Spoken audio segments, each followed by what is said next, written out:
Assalamualaikum warahmatullahi wabarakatuh. Sebelumnya perkenalkan saya Fitela Naza Azharo dari program studi Ekonomi Islam Universitas Wedasim Semarang, dan kepada Bapak Ali Maksum SEME selaku dosen pengampu mata kuliah Sejarah Pemikiran Ekonomi Islam yang saya hormati. Di video kali ini saya akan sharing bersama terkait tokoh ekonomi Islam pada masa Khulafaur Rasyidin, yaitu Ali bin Abi Thalib. Biografi singkat tentang Ali bin Abi Thalib. Ali bin Abi Thalib lahir pada tahun 601 hingga 661 Masehi. Beliau adalah sepupu sekaligus menantu Nabi Muhammad SAW. Beliau lahir di kota Mekah dari keluarga Bani Hashim.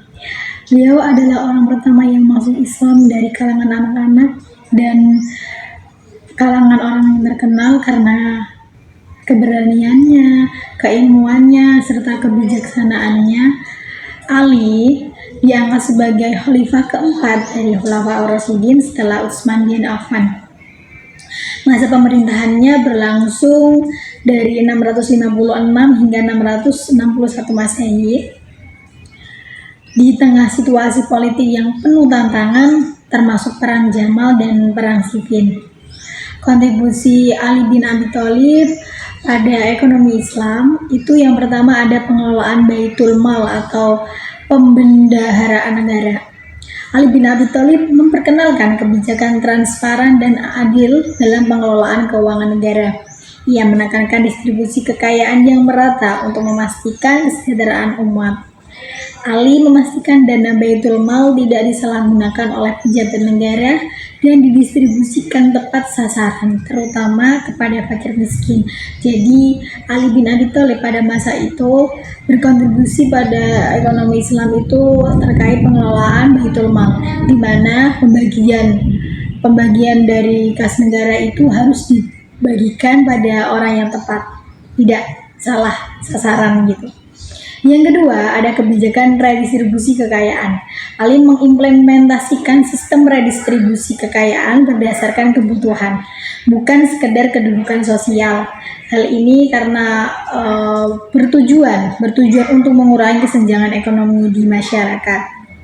Yang ketiga, ada reformasi pajak pada kharaj dan jizyah. Yang pertama, pada kharaj, pajak tanah yang dibayarkan oleh pemilik tanah atau non-muslim yang menggarap tanah di wilayah Islam. Ali mengawasi pengumpulan pajak pada masa itu agar tidak memberatkan rakyat.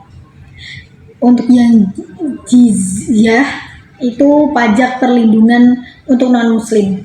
Juga Ali menekankan pengelolaannya secara adil dan merata, tanpa ada paksaan, tanpa ada unsur yang tidak pasti, atau dengan memastikan keseimbangan antara hak dan kewajiban rakyat itu terlihat secara jelas dan tepat. Yang keempat itu ada peningkatan kesejahteraan petani. Ali memberikan perhatian khusus pada sektor agraria dengan meningkatkan irigasi dan membangun infrastruktur pertanian. Hal ini bertujuan untuk meningkatkan produksi dan mendorong stabilitas ekonomi. Ia juga memberikan insentif kepada para petani untuk memotivasi mereka bekerja lebih produktif lagi.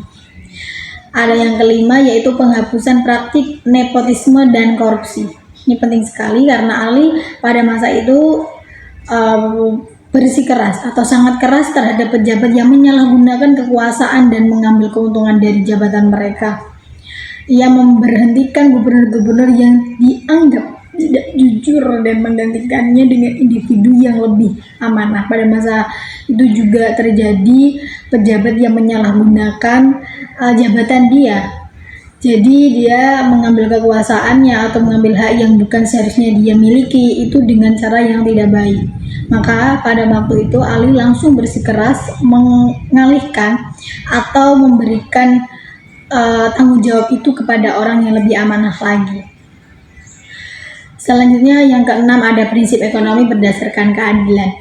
Ali sangat menekankan nilai-nilai keadilan dalam ekonomi. Dalam pidato-pidatonya yang sering menekankan pentingnya membangun masyarakat yang setara, di mana setiap orang memiliki hak untuk memperoleh rezeki yang secara halal.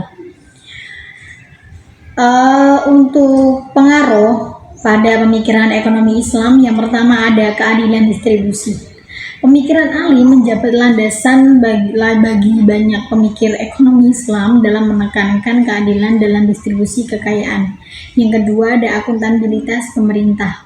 Kebijakan Ali menjadi contoh dalam pengelolaan keuangan negara secara transparan dan bertanggung jawab.